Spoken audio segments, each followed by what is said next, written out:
All right, let's start.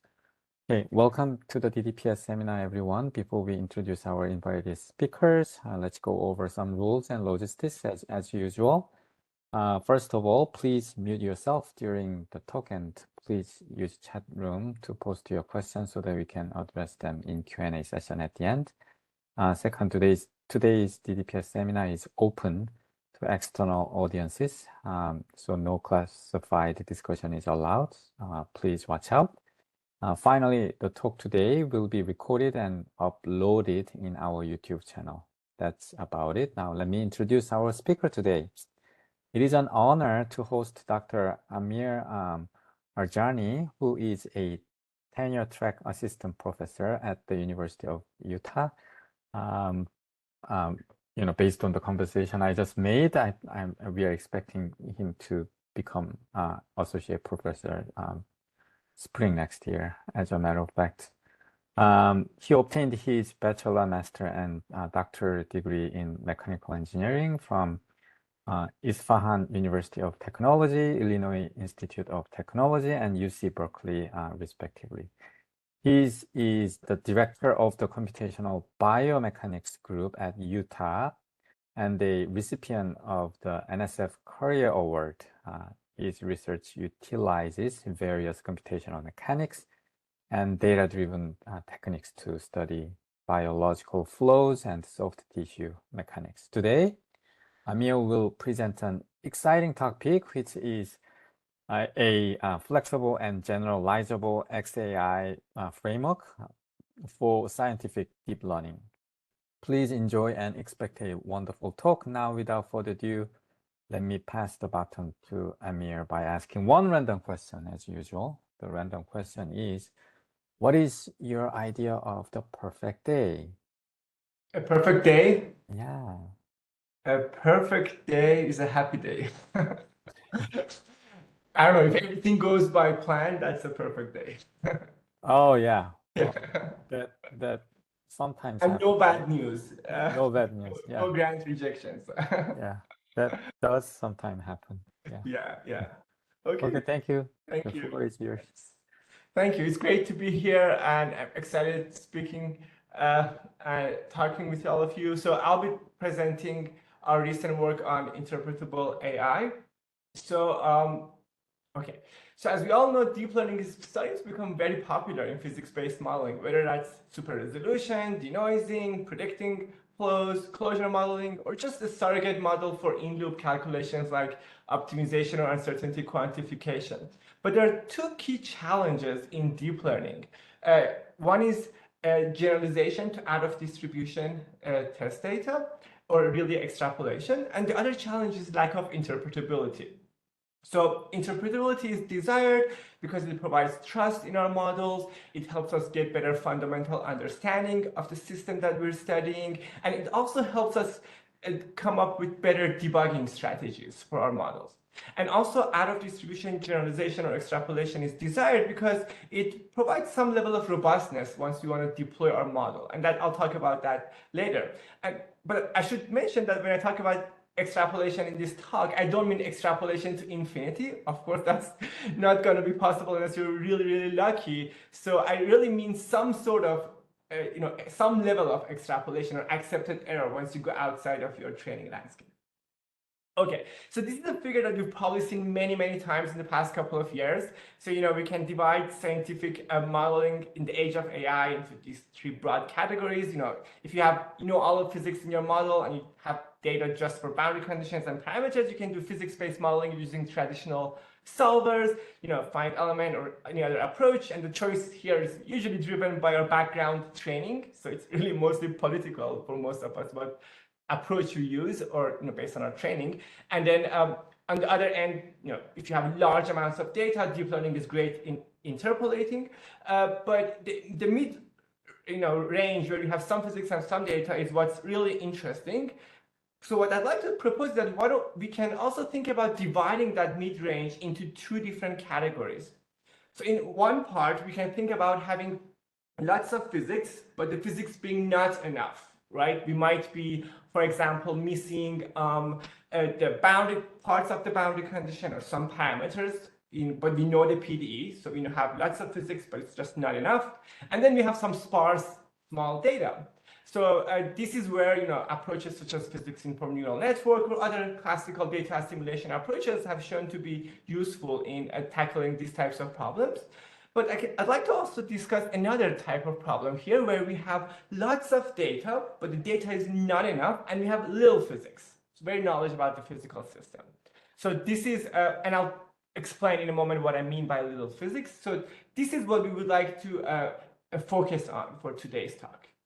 Okay, so what do I mean by that? So in, a lot of times when we start to move, as a community, as we start to move away from 1D and 2D benchmark problems for scientific machine learning and start tackling more complex problems, we will start to face this challenge that even though we might be able to generate large data, for those practical problems, our large data might not be large enough. Okay, we will always face the challenge of out-of-distribution generalization or not being to cover the landscape of all possible behaviors. So just to give you an example, in my applications, I'm interested in cardiovascular fluid mechanics.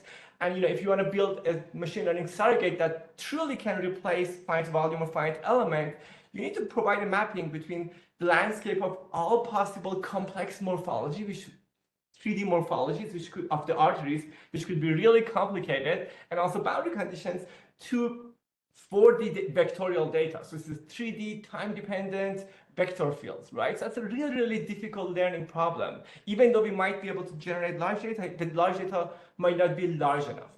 So now this really brings the topic of robustness. So we need to think about, as we move to practical problems and deploying deep learning, we need to think about how robust it is.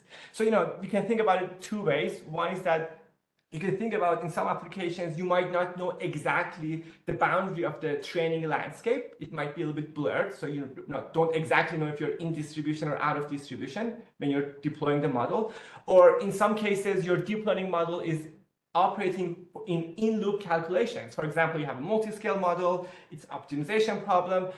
So your deep learning model is coupled to a traditional physics-based solver, and you don't really have control over what that physics-based solver is sending into your deep learning model, right? So you want to have some level of robustness. So let's imagine the physics-based solver is sending something that perturbs the model out of distribution. You want to make sure you provide some level of acceptable error for your deep learning model. Now, what do I mean by little physics that I talked about? We can think about that in two different ways. Let's think about it that in certain deep learning architectures, it might be difficult to regularize for all the physics, right? You might know the physics for the problem you're solving, but it might be that it makes the training process difficult, or it might be difficult depending on what type of machine learning problem we're doing to regularize at least for all the physics that we know. Or we could also think about cases where we don't really know much about physics except some very little knowledge. So for example, we might only know symmetry. We might know that points, if a point is close to a point that we're interested in the input space, that has a higher influence on the output, or we might know that our problem belongs to a broad class of operators. So this is what we're going to be leveraging today, and what I mean by small knowledge, a little knowledge of physics. Okay, now so the summary here is that we need some level of acceptable error in extrapolation, and this really brings us to the topic of, in my opinion, robust scientific machine learning, which is one of the priority research directions actually based on 2019 reports of DOE and scientific machine learning. Okay, now let's start talking about out-of-distribution generalization. So there are different ways to improve out-of-distribution generalization in the literature, but a lot of these approaches require you to retrain your machine learning model, and they might not have limited accuracy. So our question was that, can we improve out-of-distribution generalization? And note that I'm using the word improve. I'm not arguing that we can have very, very good errors for extrapolation. That's just too difficult. So can we improve the accuracy for out-of-distribution generalization given a trained neural network as a post-processing step? Okay, so that's the question. Now, the way we propose to do that is inspired by the process of human thinking. So let me explain that. Suppose you're studying for an exam, okay? And the way you're studying for an exam is a data-driven approach as opposed to physics-based. So what I mean is that you're only studying sample prior exam questions. You're not studying the lecture notes, okay? So if you go to an exam, you see a question that's exactly the same as the sample exams you studied, you can quickly write the answer. And that's the training data, just like how a neural network works. If you see a question that's similar to what you studied, but not quite the same, that's what we call in-distribution test data.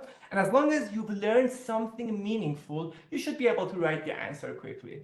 Again, similar to a neural network. As long as the neural network doesn't just memorize the labels, it learns some meaningful pattern, it should do a good job with interpolation. Now, the third scenario is the tricky one. If you see a question on the exam that's completely different from the sample questions you studied, what would you do? And this is the out-of-distribution test problem. So what you probably would do is that some sort of thinking, right? You would probe your brain based on the sample questions you studied, right? And try to use those sample questions you studied that you're probing in your brain with some sort of interpretation and reasoning together with any prior knowledge you have to answer that new question. So this is exactly what we wanted to do. So give me a trained neural network that's already trained. What I'm going to do is that I'm going to probe it within its landscape of training, give it a bunch of inputs within the landscape of training. It's quickly going to produce outputs, so generate that data set. Then what I'm going to do is that I'm going to fit an interpretable model to that, which I'll talk about how I do that. So it's going to be some sort of sparse kernel regression with the library of integral equations, and then fit that interpretable model in the form of sum of integral equations, which I'll discuss in a moment, and use that to answer the out-of-distribution input that we're being asked. Okay, so now the question becomes, how do we build that interpretable model? This brings us to the topic of interpretable and explainable AI, which is a hot topic in deep learning. We could broadly categorize XAI into two broad classes of approaches: by design approaches and post-hoc. So in by design, what we do is that we incorporate interpretability right from the beginning in the design of the architecture of our machine learning model. So examples of that in our community, perhaps SINDy is the most familiar example, where you can think of it as a by design XAI approach. Symbolic regression is perhaps another example. And you can also even do by design XAI on a neural network, where you essentially define some interpretability loss and you penalize for interpretability during your learning. And then you have the second class of XAI problems, which you call them post-hoc. And the way they work is that they essentially do the interpretation as a post-processing step. Okay, so they interpret the black box model as a post-processing step. So the issue with by design approaches is that they limit expressive power, right? There's no free lunch. If you build a model that's very interpretable, you might not be able to fit complex data sets. And the issue with post-hoc approaches don't have that issue because they do it as a post-processing step. But the problem there is that they're usually local. They explain a given input, okay?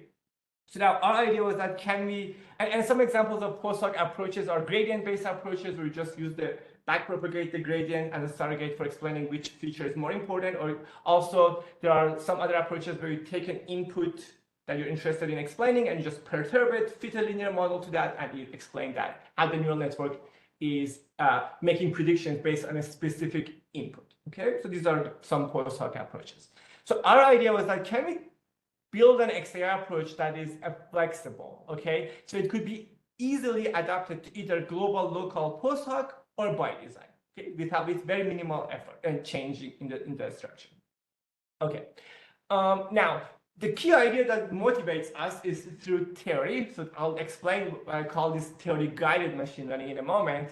But think about certain concepts, like Green's functions is one example. So, when you're dealing with a PDE of this form, you're given an input forcing function f, you want to solve for u. If your PDE operator is linear, you can, you have a corresponding inverse to that, which is what we call the Green's function. So essentially, you can take your input, integrate it over some Green function, which is like a kernel, and get your output, okay, or solve the problem. And interestingly, if you look at convolutional neural networks, there's something similar kind of hidden in there. So the convolution operations that we have in different layers of a convolutional neural network, they're also based on some sort of similar integral equations where you can think about convolving your input going to that layer with some kernel function. Okay, of course, there's more, CNNs are much more complex than that, but that's also happening inside them.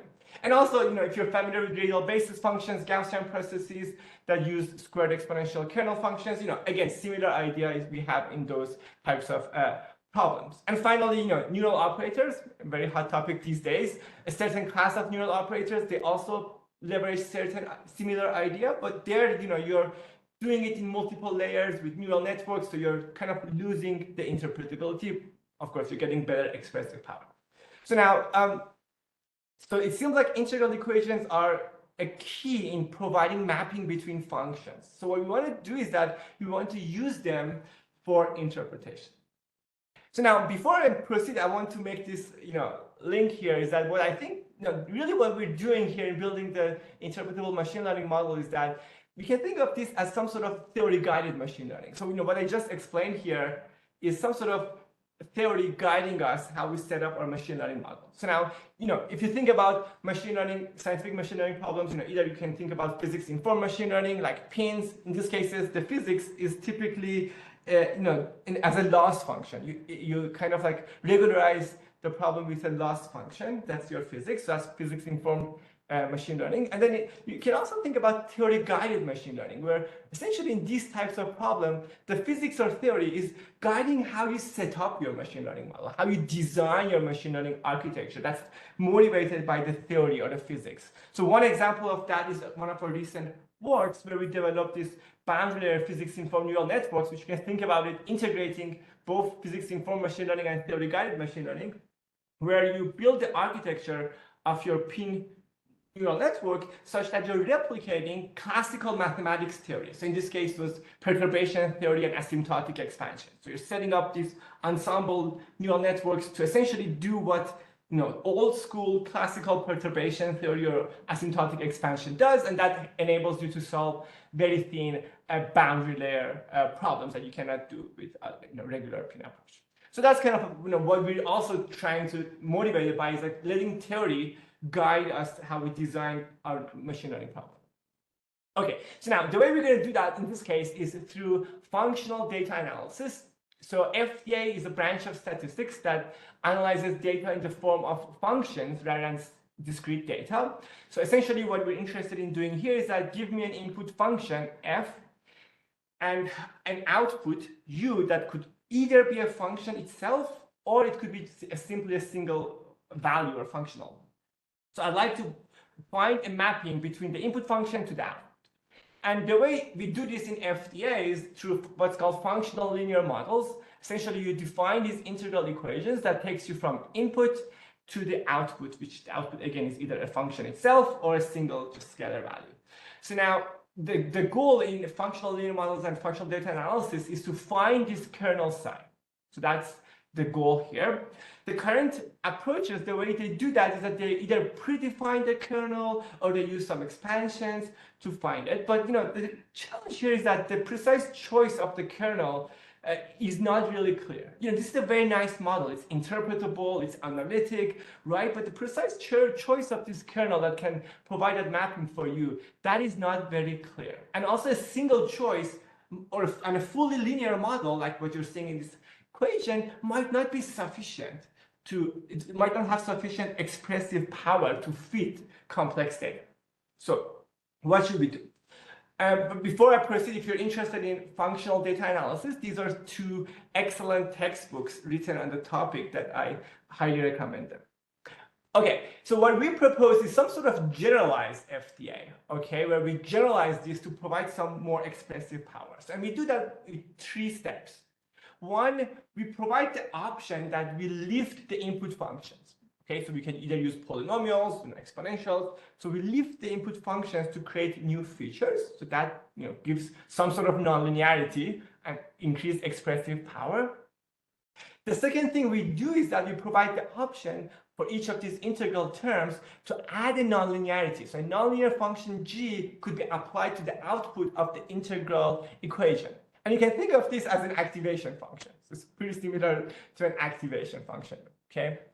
And the third thing we do is that we essentially build a library of various choices of integral equations, and this could be based on different kernels, different choices of nonlinearity and lifting, and also different bandwidth parameters within each kernel. So you build this large library and use sparse regression. Okay, use sparse regression to select a set of these integral equations and you linearly add them. So really the goal is to find these linear coefficients wi. So essentially the final model will look something like this. It's a linear sum of integral equations.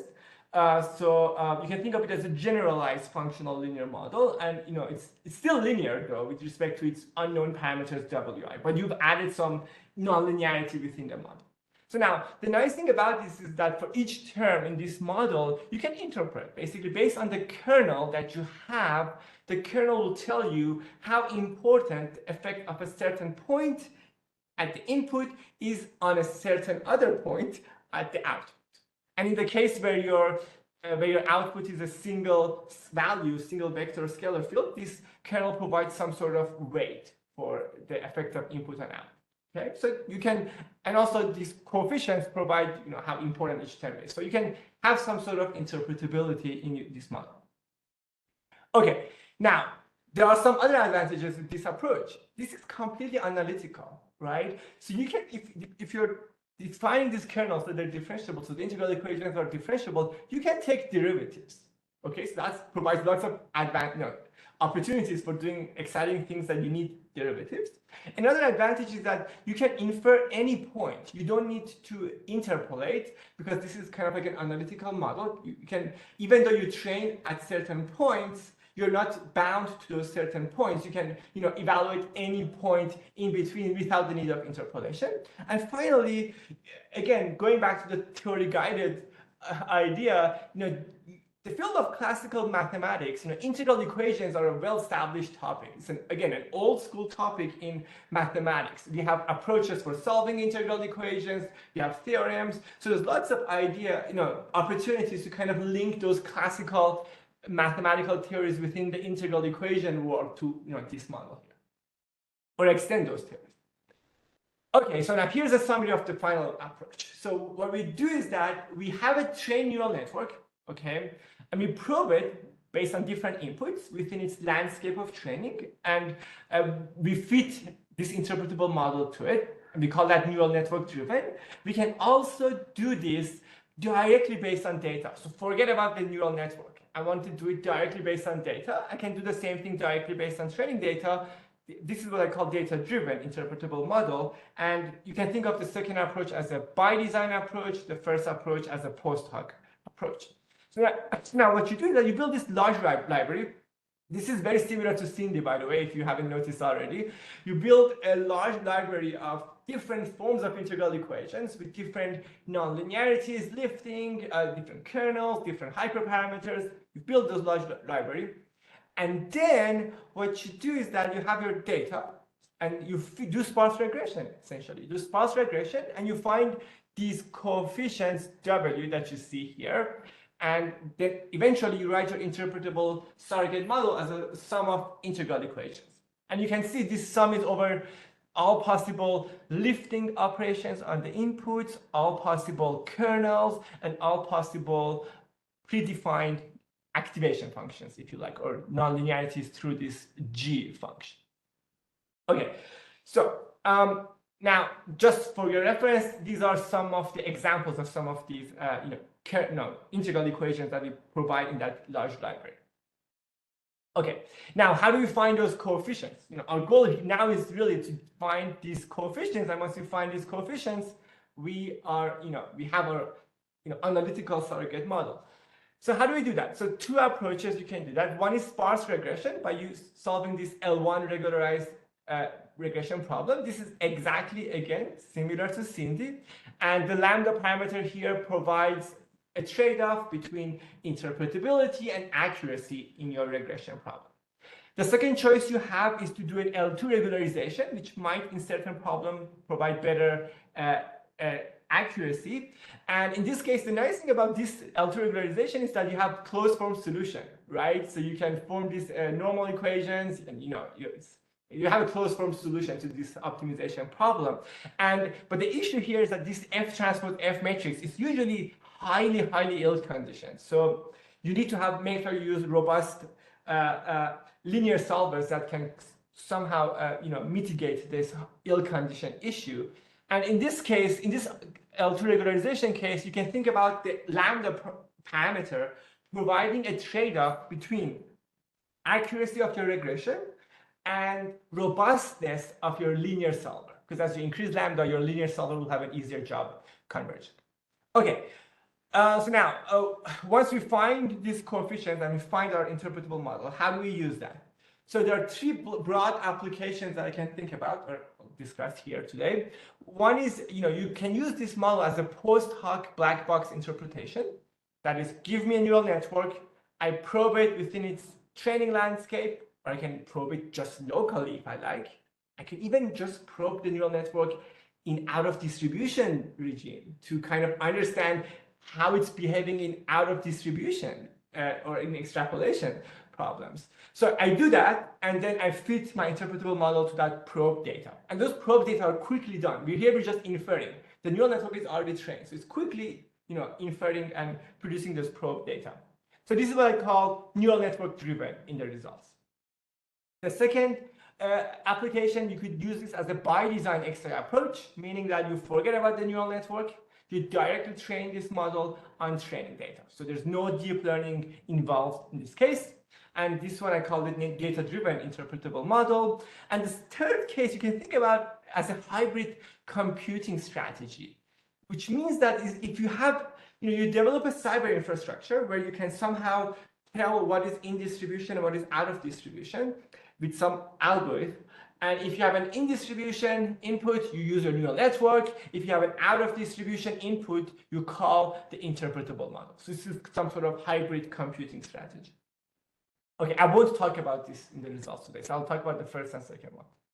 Okay, here's just a quick motivation examples just to show you that how deep learning works in out-of-distribution. So, this is just a 1D function. So you have these dashed blue lines being the function. And imagine our training data are just placed here, right? And we fit a neural network to it. So the green line is the neural network. So, obviously, it's a simple 1D problem. It will do a perfect job fitting the data. But as soon as you go outside, so if you focus on the right-hand side here, as soon as you go outside of the training landscape, you're quickly off, right? But if you use a more interpretable model, so in this case, a Gaussian process regression, you can see that if you look at this right side here, you can see that the Gaussian process, which is the green line, does a better job compared to what you saw in the left with the neural network in terms of at least extrapolating a little bit better. So this was one motivation for us to go for more interpretable models in extrapolation. Okay, so let's get to the examples. This is the first example. This is a solid mechanics example where we want to predict strain energy from a heterogeneous material. So in all the examples that I'm going to present today, we used Phoenix for generating the training data. So Phoenix is an open source finite element solver that we use. So in this case, we use the mechanical MNEST and IMNEST data that was that was provided to us. It's an open source data set, by the way. So we work with our collaborators who developed this. And essentially, the idea here is that we're using the classical MNEST and IMNEST data in machine learning, where you have these handwritten digits and letters, and we're defining a mapping to convert the pixel bitmaps to an elastic moduli, so essentially using this equation. So basically, you take the bitmaps of the image, you convert it to an elastic moduli. Now you have a heterogeneous material, and you have to stretch it. And in this problem, we're interested in the strain energy. So this is the mapping between an image to a single value. Okay, and this parameter S, if you change the parameter S, you're going to shift this mapping so you can generate out-of-distribution data. So that's how we generated out-of-distribution data here. So now the results that you see, you're going to be seeing the next few examples. These are a box plot of the errors aggregated over all the data points. We're going to have on the left, 3 are going to be the neural network training regime, the error for the interpretable model driven by the neural network, interpretable model directly trained on data, and training, and on the right is test. And by test here, I mean out of distribution test. So what you see in test in all the figures are really extrapolation. Okay, so what do we see here? What we see here is that interpretable models improves out of distribution generalization. So you can see that this box plot error, that the errors are going down when you use these interpretable models in the extrapolation regime. And I forgot to say that these red dots that you see in these box plots, these are outliers. So the red dots are the outliers for the error distribution. And what we also see in this problem is that in the training side, in this specific case, interpretable models have comparable accuracy compared to the neural network. So here's a second example. This is a porous media flow. We want to predict velocity fields from a heterogeneous permeability field. So this is the problem where you're mapping an image to an image. Okay. So your input is the permeability, an image of the permeability field, which we define using this equation. And by varying the coefficients A and B, we can, generate training data. And if I select the A and B coefficients to go outside of the region used for training, now I'm generating out of distribution data. So we want to go from its permeability mapping to the velocity fields. So if you look at the results here, what we see is that the interpretable model again improves the out of distribution generalization error. And also you can see in this case that of course, as you expect, the neural network training error is better than the interpretable models inside the training regime. But interestingly, you can see the outliers are a little bit reduced by the interpretable models for the training data. Okay, so here's another example. So this example is more motivated by the type of work that I do. So this is predicting wall shear stress in a blood flow problem based on low fidelity data. So the motivation here is that low fidelity flow data are easy to generate, whether that's computational using a coarse dissipative solver. It's really easy to generate that data, or experimentally, if you have a experimental measurement that's not very accurate, you're generating really low fidelity data. And also another motivation for this test case problem is that if you're interested in measuring fluid flow data near the wall, especially if you have complex geometries, that's a challenging task. So in cardiovascular flow problems, we're often interested in wall shear stress, but measuring wall shear stress experimentally is difficult because we have the wall interference there.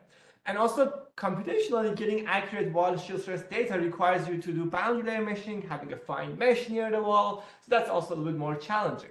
So the idea was that can we find a mapping between low fidelity data that's measured away from the wall into high fidelity wall shear stress data. So the problem we look at is a 2D flow. So the flow is going from left to right. We have a constricted vessel mimicking like a blocked artery. And for our low fidelity data, we have CFD simulations with a very coarse mesh, in this case, just 500 elements. And we also increase viscosity. In this case, we ramped up viscosity by 20% to represent a dissipative simulation. And just FYI, this is actually in some problems a common thing to do in some low fidelity solutions. For example, in solving a high Peclet, high Schmidt number, advection diffusion PDEs, often in the cardiovascular applications, the Peclet number and Schmidt numbers are just so large that solving it is just so difficult. So often people just increase the diffusion coefficient to make it so they're able to solve the problem, basically. So that's what we call low fidelity data. So we want to map that low fidelity data to high fidelity wall shear stress data, and for training we generated high fidelity data with a high resolution solver, 40,000 elements, and we also use P2P1 elements, so quadratic shape functions for velocity. So this is what we call the high fidelity solution strategy. So just to give you an idea, this is what the low fidelity mesh looks like, very coarse, and this is what the low fidelity fluid flow results look like. You're looking at the velocity magnitude. So we want to map the velocity in this region away from the wall to high fidelity wall shear stress at the wall. Okay, so here's the results. So we have in the training data, we train over a certain range of Reynolds numbers. And for out of distribution, we're going to higher Reynolds numbers. So in this case, Reynolds number between 240 and 300. So we're extrapolating the Reynolds number basically for out of distribution. And the goal is to map a low fidelity velocity field that might look something like this into a high fidelity wall shear stress at the wall. And this is also an example of a codimension 1 mapping. So in the previous examples, we either mapped an image to a single value or an image to an image, but in this case, we're mapping an image to a line, okay? Now, in this case, if you look at the errors, the training errors are really small compared to the extrapolation errors. So if you zoom into them, this is what you see. You can see you have training accuracy that's even slightly better, at least for the data-driven interpretable model, interestingly, in this case, compared to the neural network. And if you look at the extrapolation case, which is what you see here, you can see that, you're significantly getting reduced extrapolation error for the vast majority of the data, and you have slightly higher extrapolation errors for your outliers for the few outliers in the interpretable models. Okay, so here's another example. This is the same problem, but let's say instead of mapping the low fidelity velocity to high fidelity wall shear stress, why don't we map the low fidelity velocity to high fidelity velocity? So this is this mapping. We want to go from this low fidelity velocity to this high fidelity velocity. And interestingly, in this case, what we see if you look at the results is that we couldn't solve this problem. So the out of distribution test case did not improve for the interpretable model in this case. And I like this example because it reminds us that there's no theoretical guarantee. And at least I'm not aware of any theoretical guarantee that you can guarantee that by using an interpretable model, you can get improved generalization. So we really need to understand when do such approaches work and when do they fail. So that's something that we still need to work on. Okay, so this was an example where essentially the method didn't provide improved extrapolation. Okay, so the final example is just to show you that we can also do local interpretation. So we don't have to, so in all the previous examples, we probed the entire landscape of training. So the interpretable model was fit to the entire training landscape, but you don't necessarily need to do that if you're interested just in interpretation. If you're interested in generalization, you have to do that. You have to learn the entire landscape so then you can push it a little bit further and extrapolate. But if you're not interested in extrapolation, you only want to explain behavior, you might want to do that locally because you're going to get a more accurate fit, and also likely it's going to be easier to fit a more interpretable model to that. So that's what this example is.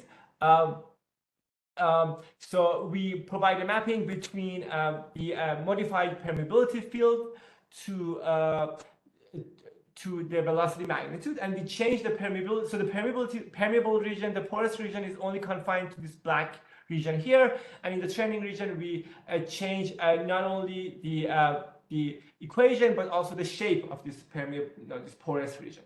So then what we see here is that we get good the training error that we get for the interpretable model that's driven by the neural network, it's comparable to the neural network. You can see that the training error in this case for the data-driven model is much, much smaller.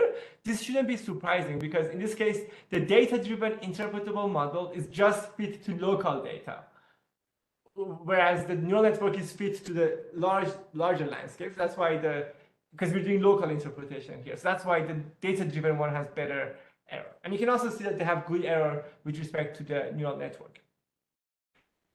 So local interpretation is essentially easier to do. It's an easier interpretation task.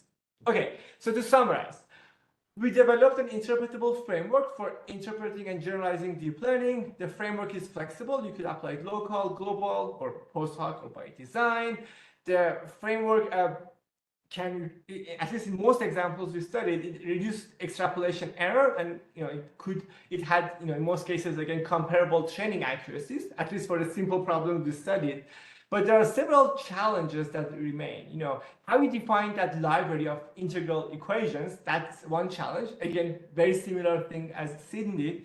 Another challenge that when you go to more complex problems, how do you define in distribution and out of distribution? It might not be trivial. In our case, we had some parameters that changed within a range, so it was trivial, but in some more complex problems, it might not be trivial. Another thing is that you could have, really in all these regression problems, there's a trade-off between explanation, how interpretable your model is, and how accurate it extrapolates. So we saw that trade-off in the problems we studied. And also, we don't really know when this method works and when it doesn't work. So that's more to be done there. And also, we could think about extending this to other problems, time-dependent problems, parametric problems. In functional data analysis, there's also approaches to do parametric functional mapping. You can also think about inverse problems, physics-informed problems. So there are several ways you can think about extending this one. Okay, and more details are in this paper on arXiv. And if you have any questions, I'll be happy to answer them. Thank you. Thank you. Thank you so much for the wonderful talk, Emia. I enjoyed it a lot. I'm sure a lot of other people has enjoyed a lot. Let's have a Q&A sessions. There are some questions in the chat. The first one I see is by Chris. He was asking, how is outlier defined? So the outliers, I think that's the default definition of a box plot usually. So it's, in this case, it was values larger than 1.5 times the interquartile range, basically. Kind of like the default definition of a box plot you generate, I think, in MATLAB or Python. Sounds good. Okay. Second question in the chat by Pranab. He asked, are the out of distribution points chosen taking into account bifurcation points, or how do you tackle the bifurcation points when you choose the out of distribution testing range? That's a good question. I didn't think about that. So by bifurcation, I assume you mean like from a dynamical systems perspective, when you go out, change a parameter, the system suddenly becomes completely different, right? You go from certain stabilities to other stability properties. Yeah, that's a great question. I never thought about that. So that's, I think, in these cases, I don't think a bifurcation happens. I can imagine if it happens, you have no luck. Yeah, at least in this approach. I can think about that. So I think that's a good point. I don't think if this approach will work if you have bifurcation once you go outside your parameter. I mean, bifurcation is a completely different animal. It's not. I don't think we can consider it out of distribution in data-driven context. Oh, yeah. Anyway, okay. So next question is by Gaurav. He asked, what is a training data sample, velocity field sample, or something else? And how do we determine as to how much data is sufficient for training? Okay, good question. So, for example, in this problem, the training was between, the exact numbers of how many data sets we had was in the paper, but usually on the order of hundreds, or I think in some cases even 1,000 samples we use. The details are on the arXiv paper, but so that and they were like automated. So in Phoenix, you can easily automate your solver, change the parameter, and quickly generate all this training data, especially for these 2D problems. But so the way we define training is by changing parameters, or in certain cases, multiple parameters. For example, in this case, we change not only this coefficient in the permeability field, but also the shape of the permeability zone. So that's based on the radius and also the center of this sphere that you see here. So there's essentially, there's 2 or 3 parameters basically that, it's well defined. You have a range, that's the training. You go outside that range and that becomes extrapolation. All right. Another questions by Scott. He asked, for your examples, you didn't show the kernel functions for the interpretable models. Good question. So that's reported in the paper, but here I have an appendix. So this is all the kernel functions we used for image to image or image to scalar mappings. So just to give you an idea of what type of kernels we're dealing with, just note that these beta parameters you see here, these are the bandwidths of the kernel, which are very, very important, right? So we define a range for them, and the selection of the bandwidth, you can also be guided by some optimal bandwidth selection methods. We talk about that in the paper. So you have to not only define different kernels, but also different bandwidths. So that's what essentially makes up the library. So so this is the library that I'm talking about. All right, sounds good. Mostly looks like it's a Gaussian type of kernel. So mostly it's radial basis function type kernels, right? Yeah. Yeah. All right, sounds good. I don't see any other questions in the Q&A, but I do have some questions. So in the beginning of the presentations, you talked about the by designs. Yeah. You said it's limiting the expressibility. But I don't know, it's maybe the difference in the opinion. I wouldn't say that's limiting the expressibility. I would say limiting the over parameterization. So, because a lot of neural network, taking advantage of the over parameterization, you introduce like millions of the Right. parameter, and you try to come up with some fine-tuned parameter which fits the data. Yeah. So think about it this way. I think the best way to think about it, let's say you have a third order polynomial and your by design strategy is only up to quadratic polynomials. So so you don't have the expressive power to fit a cubic polynomial because you're only going up to quadratic. But a neural network will automatically be able to fit that because it has the universal approximation theory. So that's really what we mean. But of course, you always push the by design approach to be more and more accurate by expanding, depending on how you're doing it. But yeah, I'm talking about in the context of improving the out of distribution accuracy, generalization. So one way of doing it is you start with the over parameterized neural network, right? And then, but a lot of times over parameterization is susceptible to the overfitting, which is not good for the generalization.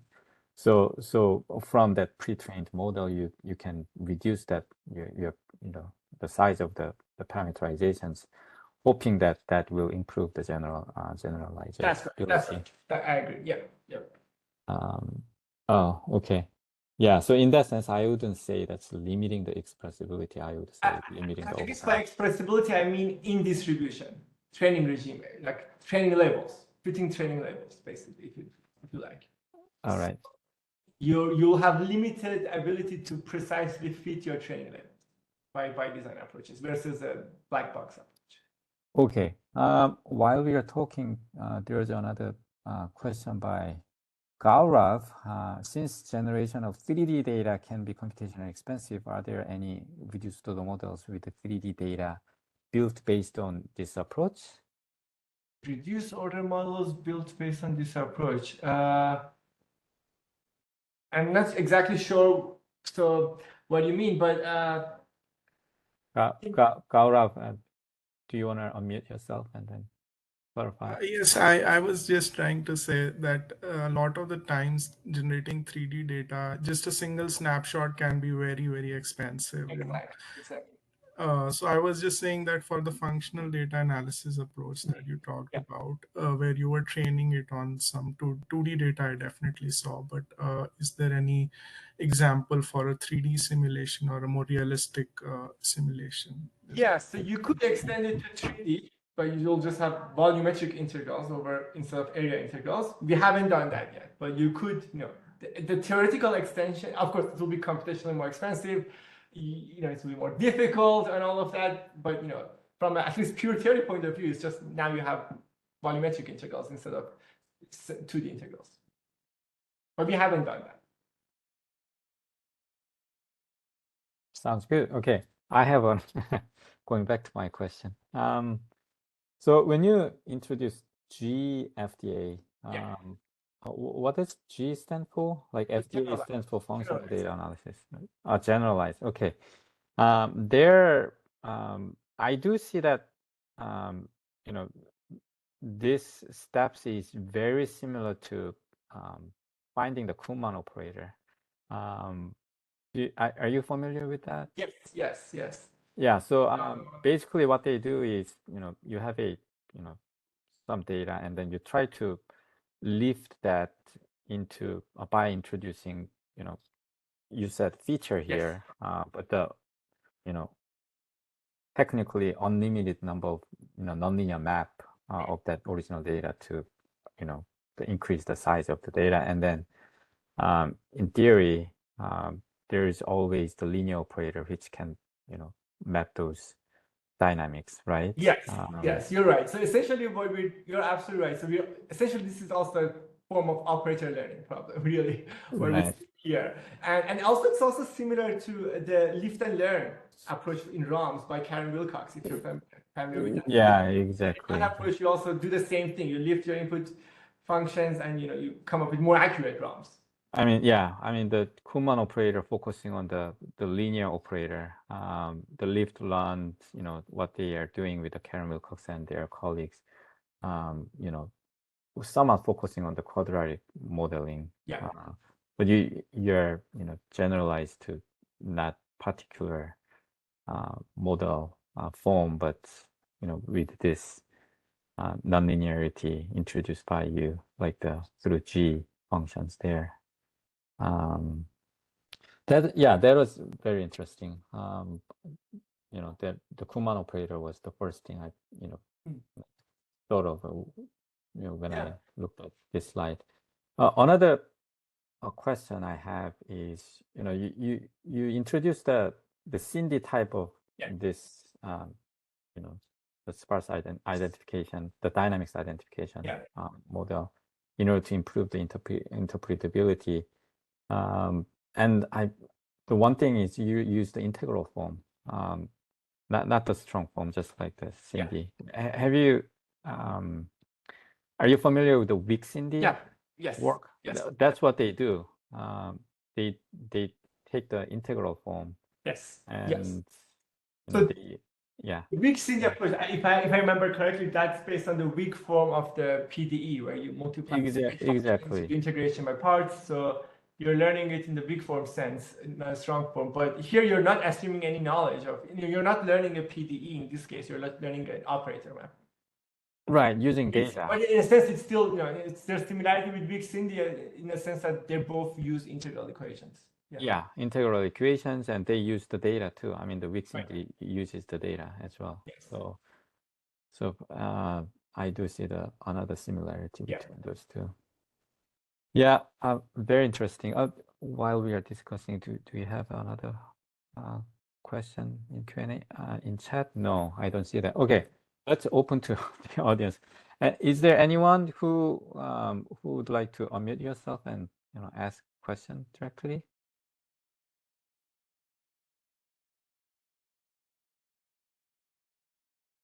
No? Well, then let's thank our speaker today for the wonderful talk and the wonderful Q&A sessions. It's really exciting. Oh, Andrew, you raise your hand, or do you have a question? Oh, okay, the clapping. All right. With that, let's let's wrap up the talk, the seminar today. Well, thank you so much, Emia. Thank you. Thanks for having me. Thank you.